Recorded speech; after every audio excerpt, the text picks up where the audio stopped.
안경 쓸 때마다 좀 느끼는 건데 좀 똘똘해 보입니다. 아 그래요? 예, 아유 뭐 학창 시절에 공부 되게 열심히 한 척하는 것 같아. 열심히 하진 않았잖아 솔직히. 저요? 네. 뭐 공부는 그렇게 열심히 안 했죠. 근데 저는 공부는 잘했다. 그거보다도 다른 뭐 책이나 이런 것들 많이 보는 걸 좋아했었어가지고요. 아 독일에서 미학 전공했다 그랬죠. 네. 이럴 때 보면 좀 느낌이 달라.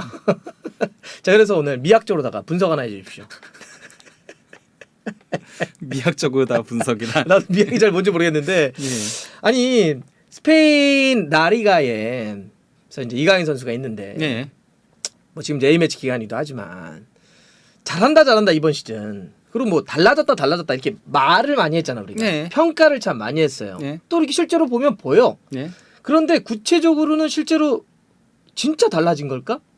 달라졌다면 뭐가 달라진 거지? 네. 그러면 또 왜 달라진 거지? 이런 게 이제 궁금하잖아. 네. 근데 이거에 대한 구체적인 근거가 없는 거야. 네. 그래서 미학적으로 좀 분석을 해주세요. 수치적으로 아니고요. 아니 근데 애초에 예술 자체가 그거 음악도 그렇고 다 수학적으로 나왔어요. 그래서 피타고라스가 처음 그런 것들 정리하기도 했었고요. 예. 균형과 밸런스가 중요하기 때문에 예술도 뭐 그렇습니다. 예. 기적의 수학자 앞에서 지금. 아무튼 뭐 예. 저도 그 얘기 들어봤어요. 예. 자, 근데 그 제가 딱 우리 둘이 이야기를 할 때 그런 표현을 쓰더라고. 우리 찍기 전에 이강인 제가 수치를 한번 좀 살펴봤더니 괴물적 스탯이다. 예. 어마어마하다 진짜 스탯이 놀랍다. 구체적인 근거가. 발전상이 놀랍죠. 네. 그거가 물론 김민재 선수만큼 리그를 씹어먹는 수준까지는 아니에요. 음. 김민재 선수가 지금 너무 압도적이고.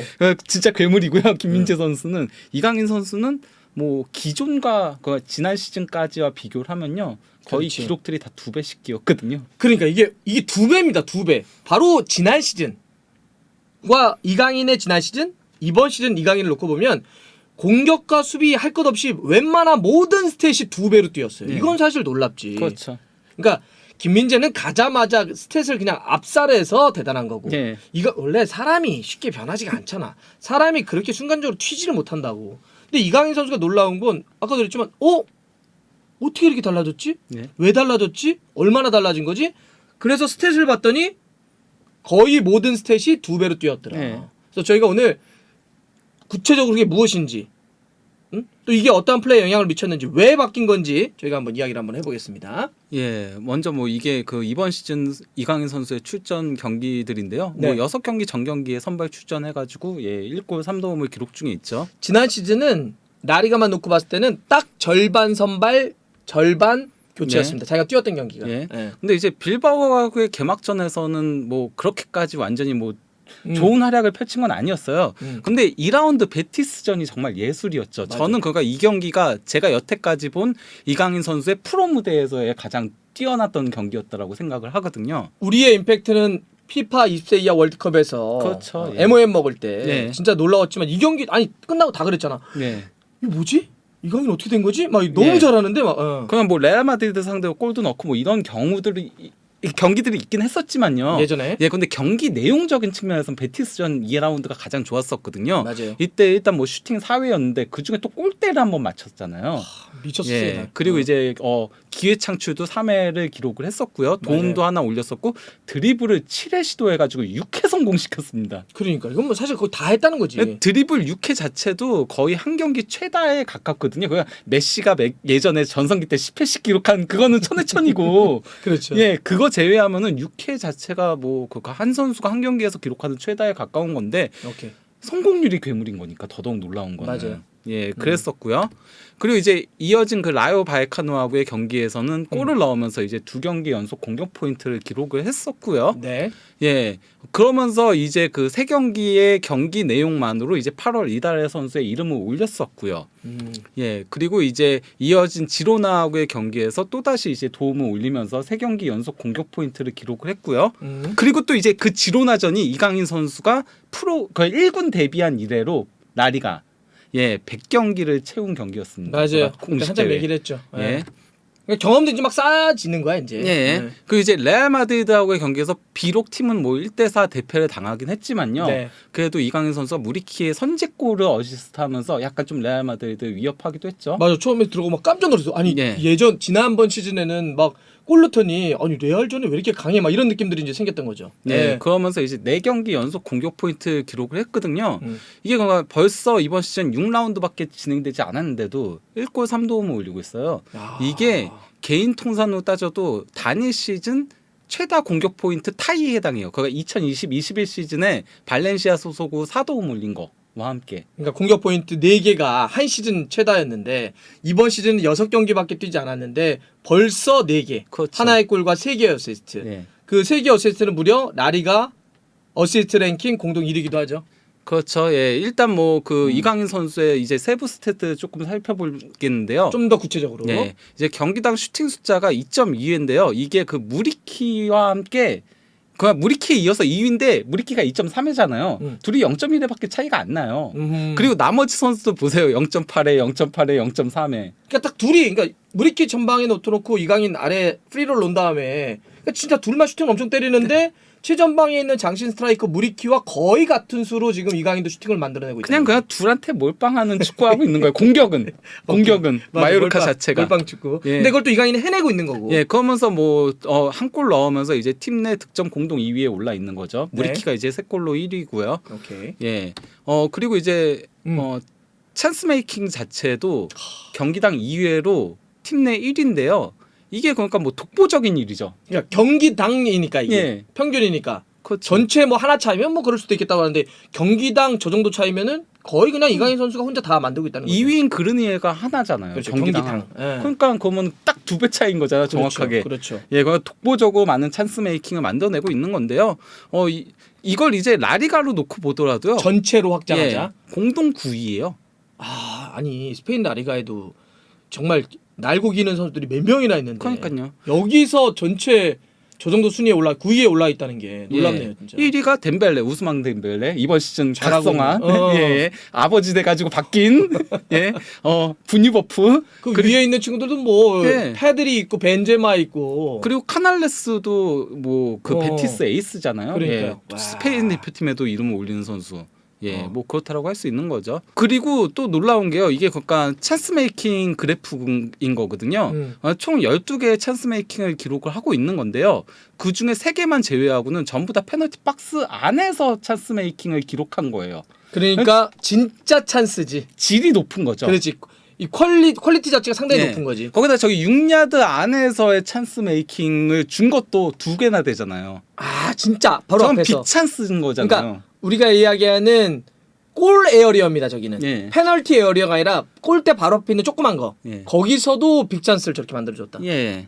그러다 보니까 질이 높고 맞아요. 그러니 당연히 이제 3도움 팀 내 도움 뭐 일단 도움 기록한 선수가 2명밖에 없어요. 마요르카가. 팀에서는 당연히 1위, 전체로도 예. 공동 1위. 그러니까 펠릭스랑 그 기아몬이라고 발렌시아에서 유스에서 같이 뛰었던 맞아요. 선수인데 저 선수가 원래 센터백인데 최근에 수비형 미드필더로 변신에 성공해가지고 이렇게 올리고 있는 거거든요. 그 발데 이제 그 바르셀로나 왼쪽 윙백인. 밑에 저런 선수들을 깔고 있다는 게 여하튼 뭐 초반이긴 하지만 네, 그렇죠. 좋다 기분은. 예. 네.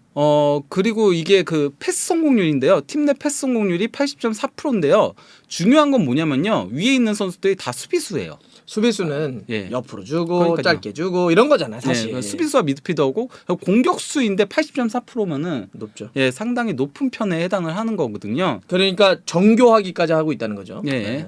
이게 그 이번 시즌 그 패스 그래프인 건데요. 야 이강인에 대한 모든 스탯을 그냥 조졌군요. 그냥 네. 더 이상 어디도 얘기 못하도록. 공격수인데도 전진 패스 비율이 20.3%예요. 상당히 높은 거예요. 그렇죠. 공격수인데 그렇죠. 최전방에 있잖아요. 어허. 최전방에 있으면 백패스 비율이 높을 수밖에 없거든요. 그렇죠. 왜냐면 뒤로 주고 돌다든지 뭐 이래야 되니까. 예, 근데 백패스 비율이 상당히 낮죠. 아 비율적으로. 예, 이강인 선수는 그러니까 좌우로 뿌려주거나 아니면은 아예 전방으로 주거나. 전방으로 주거나 한다는 거고요.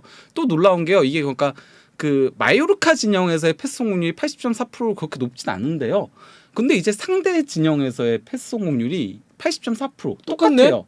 예, 그러니까 상대 압박이 있는 곳에서도 패스 성공률이 상당히 높다는 그걸 소리예요. 유지한다는 거네. 예, 그걸 유지한다는 게 놀라운 거고요. 야 패스의 어떤 방향, 그 방향은 결국 공격 쪽에 있어서는 컬을 얘기하잖아. 우리가 자꾸 네. 보면 야 왜 이렇게 자꾸 뒤로만 줘 이걸 별로 안 한다는 거고. 네. 또 앞에서 할 때도 패스 성공률이 유지된다는 얘기는 그 압박 상대가 막 수비하는 공간에서도 정교하게 나간다는 거고 볼이. 예. 그리고 이것도 이제 패스맵인데요. 이게 놀라운 게 뭐냐면요. 그 그라운드에 3등분한다고 그러잖아요. 그래서 공격 진영, 중원 지역, 그리고 수비 진영. 그렇죠. 공격 진영에서의 패스 성공률도 80%라는 거예요. 완전 그러니까 파이널 서드 예. 3등분 했을 때 예. 그럼 거기서도 유지를 하고 있는 거예요. 어디서건 80% 이상을 기록을 한다는 거예요. 아, 지금 저 색깔로 봤을 때 빨간색이 성공 패스고 예. 그다음에 저 회색이 실패한 거고. 건데 그리고 저 점선 위가 이제 파이널 서드고. 예, 그런 거죠. 야, 저 위에서도 진짜 그냥 다 빨가네. 네. 사실상. 그 정도로 그러니까 그 상당히 질적인 부분이 좋다라고 할 수 있는 거죠. 오케이. 아, 이러니까 뭐 사실 아기레 감독이 무리키 딱 해놓고 무리키가 사실 이렇게 정교하진 않잖아. 예. 그러려면 한 명은 좀 정교해야 되거든. 예. 그러니까 이강인 쓰는 거죠. 그 이강인 선수가 그리고 이제 크로스 시도 자체가 경기당 5.2거든요. 이게 그 라리가 전체에서 9위에 해당해요. 야, 크로스를 진짜 많이 시도하네. 예. 근데 당연히 크로스 시도는 윙이나 이제 풀백들이 많이 하잖아요. 그렇죠. 그러니까 이강인 선수보다 더 위에 있는 선수들 중에서는 중앙 미드필더라고 할 수 있는 선수가 토니 크로스 레알 마드리드, 그리고 다니 파레오, 예, 비아레알 그 정도밖에 없는 거예요. 아, 그러니까 이강인 선수가 확실히 이번 시즌 프리롤로 뛴다는 것도 느껴지는 거네. 가운데만 있는 것이 예. 아니라 벌려가지고 움직여가지고 붙인다든지 예. 이런 여러 가지 다양한 플레이들을 그 넓게. 공격수 중에서는 유일한 거죠. 아, 나머지는 다 윙자원들이고. 그렇지. 윙이나 미들이나 풀백이나 이런데. 어쨌건 이강인 선수의 위치는 투톱이니까요. 그렇지. 예. 야, 그러면 어쨌든 경기장을 상당히 넓게 잘 활용해주고 있다는 거네. 예, 뭐 당연히 팀 내에서는 독보적인 1위고요. 음. 예, 그리고 이제 크로스 성공 횟수도 경기당 1.5회로요. 이거 역시도 독보적인 1위예요. 5배 차이 나요, 2위랑. 아, 팀에서? 예. 아, 그러네. 0.3회가 2위니까 1.5회면은 딱 5배네. 예, 그러니까요. 이거 압도적이네. 그러니까 이강인한테 거의 뭐 크로스 공격도 좀 전담시키다시피 한다는 거죠, 말 근데 그대로. 아까도 얘기했지만 그거를 근데 해내고 있다니까. 예. 더 놀라운 게 크로스 성공률도 29%예요. 그러니까 크로스 성공률이 왜냐면은 기본적으로 30%만 높다라고 얘기를 해요. 어마어마하게 높지. 예. 3개 가지고 어느 주에 하나 다 걸린다는 그러니까요. 건데. 그러니까 29%면은 뭐야 10개 가지고 하나도 안 걸리는데. 윙 출신이 아닌데도 그렇지. 예, 상당히 높은 편에 속한다라고 할 수 있는 거죠. 음. 예, 그리고 당연히 크로스 성공률 역시도 팀 내에서 독보적인 1위입니다. 오케이. 2위가 그 하우메 코스타 18.2%고요. 그리고 이제 3위가 그르니에 11.8%고요. 그럼 2위권하고 10% 이상 차이가 나버리네. 예. 4위가 마페오 5.6%고요. 아, 그 이후에는 크로스 성공한 선수가 없어요. 아예 없어? 마요르칸 4명밖에 없어요. 아, 말칸 4명밖에 크로스 성공 못했다. 예. 아, 그러니까 이강인 선수 킥 좋은 거는 진짜 좋아. 예, 그리고 이제 드리블 돌파 성공 횟수도요. 이강인 선수가 2.5회로 독보적인 1위거든요, 팀 내에서. 아하. 예, 팀 내에서 독보적인 1위고 더 놀라운 게요. 실패한 게 경기당 1회밖에 없어요. 성공률이 굉장히 높은 거예요. 아, 그냥 실패가 그냥 경기다 뭐 여러 번 하면 그냥 경기다 일단 한 번 정도만 실패한다. 예. 그래서 드리블 성공률이 무려 71.4%예요. 와. 이게 그러니까 통상적으로 50%만 넘어도 그럼. 높게 나오거든요. 네. 예, 그 메시 같은 선수 아니면 이런 성공률 안 나오거든요. 나 근데 그런 드리블도 예전에는 좀 뭐라고 할까? 좀 무리하게 끌면서 뺏기는 것도 뺏기는 거지만 플레이의 템포를 좀 뺏긴다는 느낌이었는데 이번 시즌 보면 드리블도 잘하지만 그걸 좀 더 간결하게 해가지고 딱 주는 플레이가 좋은 것 같아. 그래서 성공률이 올라간 거죠. 그렇지. 예. 오케이, 그렇지. 예. 그러니까 예전에 드리블 이렇게 하는데 잘하는데 끌다가 잘리거나 결국은 끊기잖아요. 아니면은 타이밍 놓쳐가지고 압박 더 에어싸가지고 예. 이제 좀 플레이가 좀 그랬는데 이번 시즌은 그냥 투둑 한 다음에 툭 줘버려. 예. 이게 그리고 라리가 전체로 놓고보다도 3위입니다. 드리블 성공이. 예. 아, 라리가 전체 3위야 지금? 예. 너무 높은 거 아니야 다들 스탯이? 그러니까요. 아, 이건 확실히 잘하는구나. 그냥 느낌만 우리가 좋았던 게 아니구나. 예. 그리고 이제 경기당 파울을 얻어낸 횟수는 팀 내에서 뭐 1.2회로 공동 3위고요. 예, 이것도 근데 도리어 파울 얻어낸 횟수가 과거보다는 조금 떨어진 수치거든요. 그 얘기는 파울을 얻지 않게 이렇게 한다는 거죠. 아, 피파울 얘기하는 건데 지금. 네, 그렇죠. 그러니까 이거는 이제 지난 시즌보다 예년보다는 좀 떨어졌는데 사실 파울을 많이 당한 얘기는 아까 우리 그거지. 그렇죠. 끄니까. 파울을 하다가 끄니까 네. 사람들이 와가지고 선수들이 와가지고 부닥치거나 뺏기기도 하지만 파울을 당하기도 했는데 네. 지금 탁 해서 툭 져버리니까 상대가 파울을 할 수 있는 여지가 없어졌다. 네. 아, 그래서 간결하지다는 느낌이 들었구나. 예. 대신 오케이. 파울을 이제 범하는 수는 늘어났어요. 적극적으로 수비하지. 예, 그러니까요. 경기당 1.7에도 팀 내에서 공동 4위거든요. 야, 요 스탯을 해석하니까 재밌네. 네. 그러니까 파울이 많아진 거는 이번 시즌 딱 보면 우리가 이강인 이렇게 수비도 이렇게 적극적으로 그리고 또 잘해줬는데 이런 얘기를 하는데 이전에는 이강인 선수가 피파울이 더 많고 파울은 적었거든요. 근데 파울을 많이 예. 당하고 자기가 파울하는 거는 좀 적었는데 예. 이제 뒤집어졌네. 그렇죠. 피파울은 줄고 자기가 파울하는 거 좀 많아지고. 예. 아하. 거기다가 이제 경기당 태클 횟수도요. 1.3회로요. 팀 내에서 공동 5위고요. 야, 원래 사실 저렇게 약간 좀 태클하다가 약간 우리가 움찔움찔한 장면들이 있었잖아. 더 중요한 거는요. 태클 시도는요. 경기당 3.3회로 1위야? 예, 팀 내에서 가장 높아요. 확실히 수비에 대한 인식이 달라진 것 예. 같더라고. 그러니까 저는 이게 중요하다고 생각해요. 이강인 선수가 태클 성공이 중요한 게 아니에요.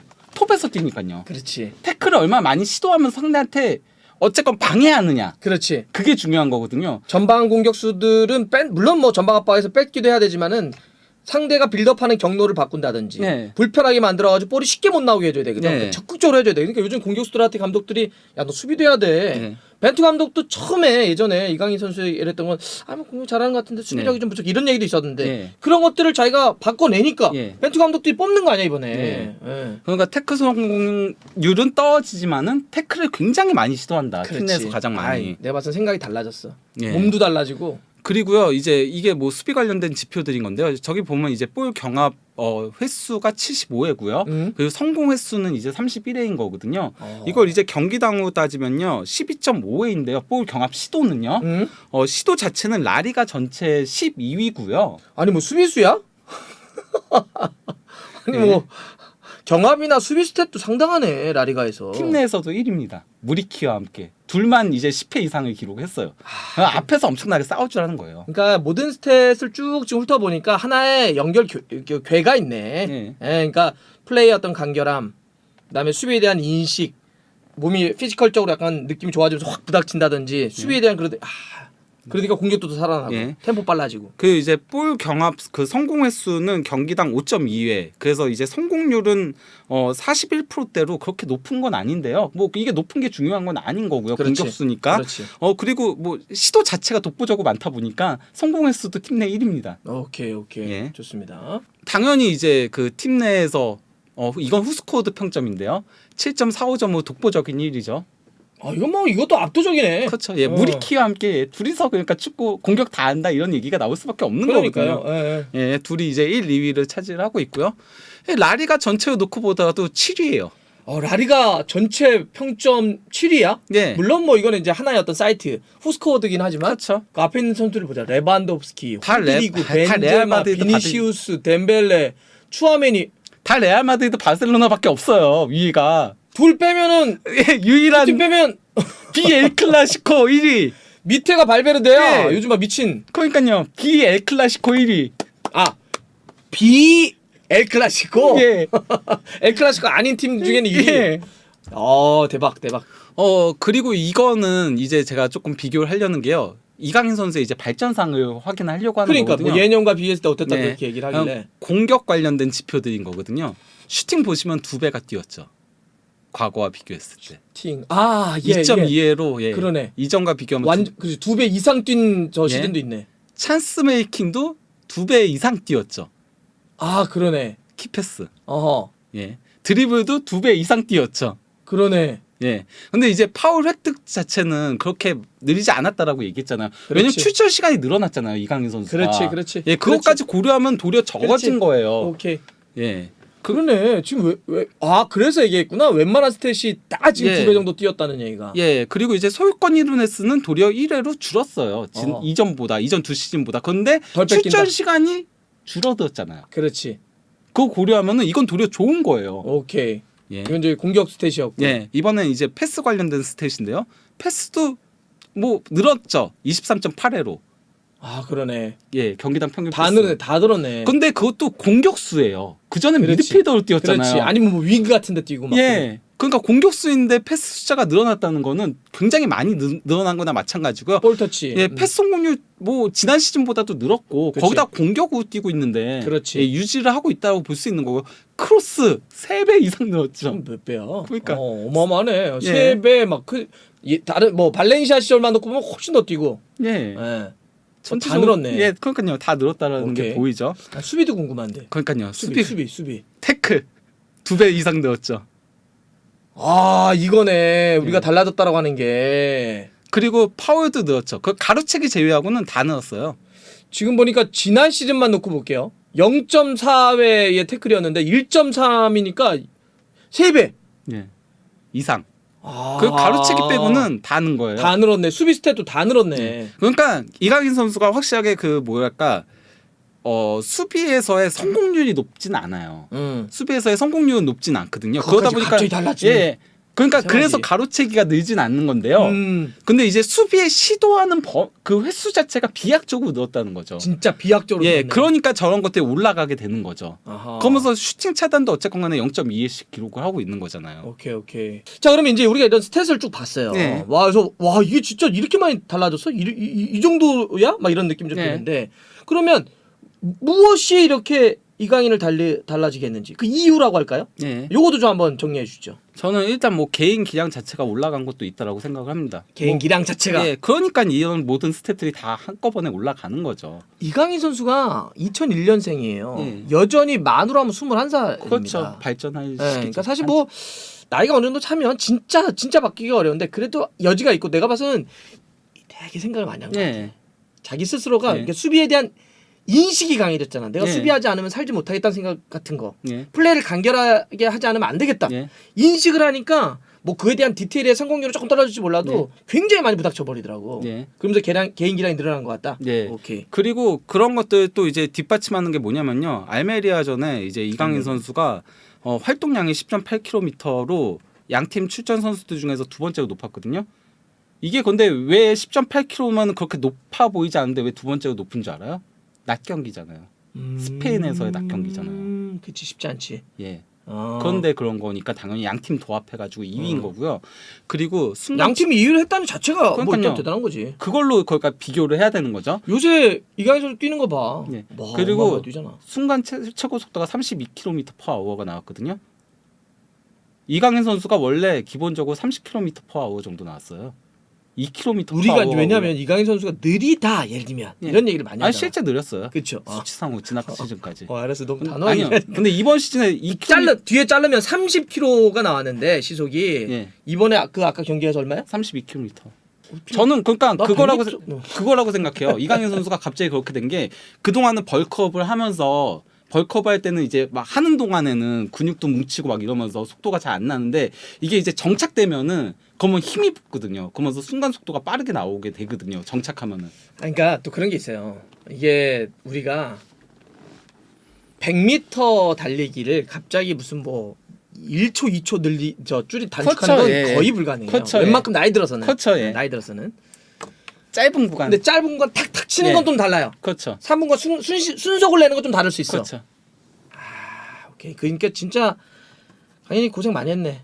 예. 오케이. 진짜 개인이 그만큼 올라갔다. 훈련도 정말 많이 한 것 같아요. 개인을 레벨업 자체도. 됐다. 예. 개인 자체가. 예, 그리고 훈련도 많이 하고 고민도 많이 하고. 뭐 가장 쉬운 거는 출전 시간이 늘어났다. 그렇지. 그러면서 예. 몸도 좋아지고 막 예. 기분도 좋아지고. 일단 뭐 팀 내에서 출전 시간 7인데요. 근데 그 위가 다 수비나 아니면 무리키 딱 한 명이에요. 골키퍼랑. 그러니까 풀타임 수비는 안 바꾸잖아요. 수비는 안 바꾸니까. 예, 수비랑 골키퍼랑 무리키 다음. 거죠. 예, 그 그래서 벤투 감독님도 이강인 선수를 하여튼 더 약간 좀 더 줬으면 예. 좋겠어요. 예. 그리고 이제 저는 전술 그러니까 포메이션 얘기도 조금 하고 싶거든요. 5-3-2에서의 투톱을 쓰고 있거든요. 뭐 이건 저희가 잘 알고 있잖아요. 투톱에 이제 프리롤로 쓰고 있는데 이게 이강인 선수한테 매우 익숙한 포지션이라는 거죠. 바로 20세 이하 월드컵 때 장신 공격수 오세훈과 프리롤 이강인. 그러네. 정말 이강인 선수가 최고의 어떤 그 우리에게 정말 충격적인 플레이를 보여줬던 네. 그 20세 이하 월드컵. 도리어 이강인 선수는 공격형 미드필더에 아예 그냥 고정돼서 뛰는 것보다도 이렇게 프리롤로 빅앤스몰로 뛰는 게 가장 어울리지 않나. 아하. 그런 이때 생각까지- 결승까지 막 이끌면서 정말 엄청난 임팩트였고 이건 두 개를 지금의 마요르카에서의 무리키와의 투톱이나 전체 포메이션과 완전 롯데 똑같아요. 입세 이하 월드컵 요거를 같이 이렇게 비교를 아마 해주실 텐데 요렇게 보니까 야 요 전술적으로 이강인 선수에게 익숙한 전 그래서 아기레 감독이 혹시 여름 동안에 이강인을 이제 쓸 걸 생각을 하면서 20세 이하 월드컵 골든볼이니까 보지 않았을까. 어디 뇌피셜이 하나 있는 것 같긴 한데 예, 뇌피셜. 그건 아니 뇌피셜이죠. 저거는 맞죠. 예. 후보가 떠나면서 예. 어차피 이강인 선수를 중심으로 해서 전술을 새롭게 프리시즌 때 연구했던 거 맞거든. 예, 그리고 그건 됐고. 시간이 있었으니까 맞아, 그 전까지는 맞아. 시간이 없었잖아요. 우리가 뭐 20세 이하까지 봤는지는 모르겠지만 여하튼 공교롭게도 겹친다. 예. 똑같이 겹친다. 그때 이제 뭐 이강인 선수가 2골 4도움을 올렸었죠. 최고였죠. 예. 그 결승전에서 골을 넣은 그 20세 이하 월드컵 결승전에서 골 넣은 유일한 아시아 선수도 됐었고 그래서 저희가 잘 아는 이제 골든볼을 탔던 거였는데요. 예, 이번 시즌 뭐 이게 그러니까 그 지난 그 알메리아전의 평균 위치거든요. 딱 봐도 투톱으로 아예 그냥 올라가서 둘이서 뛰고 있죠. 이렇게 이강인 선수는 물론 쓰기 쉬운 칼은 아닌데 잘만 쓰면 이런 네. 효과를 보여준다니까. 라리가가 보여주고 있고 지금 뭐 아기레 감도 이렇게 쓰고 있으니까 네. 우리 대표팀도 조금은 더 이번에 네. 뭐 불러서 근데 하여튼 좀 더. 그리고 발렌시아 같은 경우는 이강인 선수를 그리고 지난 시즌 마요르카까지도 이강인 선수를 쓸 때 오른쪽에 많이 썼어요. 왜냐면 왼발잡이니까 역발로 쓰려고 그렇지. 그랬는데 크로스가 늘어난 게 이거에 조금 기한한다라고 저는 생각을 하거든요. 근데 그 아까 20세 이하 월드컵 때도 왼쪽에 섰었잖아. 기본적으로 위치는 프리롤이지만은 사실상. 근데 이번 시즌도 왼쪽에 서잖아요. 투톱에서. 아 이게 이번 시즌 라리가의 이강인의 히트맵이야? 예. 아. 보면은 프리롤로 여기저기 다 뛰긴 하지만은 그래도 가장 진한 거는 왼쪽에 있잖아요. 아 그러니까 주발이 왼발인데 왼쪽으로 뛰기 위해서 그냥 크로스 공격. 그래서 아까 크로스 시도나 패스의 정확도가 높아졌다. 그래서 왼발 올리면은 무리키가 마무리 짓는 형태로 가는 건 거죠. 지난번 골도 우쪽에서 올려서 무리키가. 예. 그러면 저는 이 위치가 이강인 선수한테는 최적의 위치가 현재로서는 아닌가. 아하 프리롤인데 약간 왼쪽으로 도는. 예. 그러니까 지금 왜 이렇게 달라졌냐는 크게 보면 개인의 어떤 기량, 네. 개인의 어떤 몸, 심리 이런 것들이 다 올라가는 게 있고 예. 두 번째는 팀의 전술적인 어떤 판단, 그에 대한 이강인 선수의 익숙함. 아, 오케이. 두 번째는 출전 시간이고 세 번째인 거죠. 네네 네. 좋습니다. 그리고 어쨌거나 그래서 아기레 감독이 이강인 선수에 대해서 뭐라고 얘기했냐면요. 이강인은 훨씬 더 자유로워졌다. 아하. 그는 팀 내에서 가장 재능 있는 선수다. 결국 자유도를 줬다는 게 굉장히 크다라고 생각합니다. 이강인 선수한테. 맞습니다. 자 이제 우리가 A매치 한 경기 끝나고 이제 두 번째 경기 준비하는데 어쨌든 더욱더 어떤 이강인 선수 아직 카타르 월드컵 때까지 정말 우리가 다양하게 잘 쓰면 정말 더 좋은 칼이 될 수 있기 때문에 그렇죠. 요거를 이렇게 라리가에서 우리가 정말 스탯 쫙 보고 이유까지 한번 쫙 분석해 봤는데 더 하여튼 더 깊숙이 결합돼 가지고 잘 뛰었으면 좋겠습니다. 예. 네.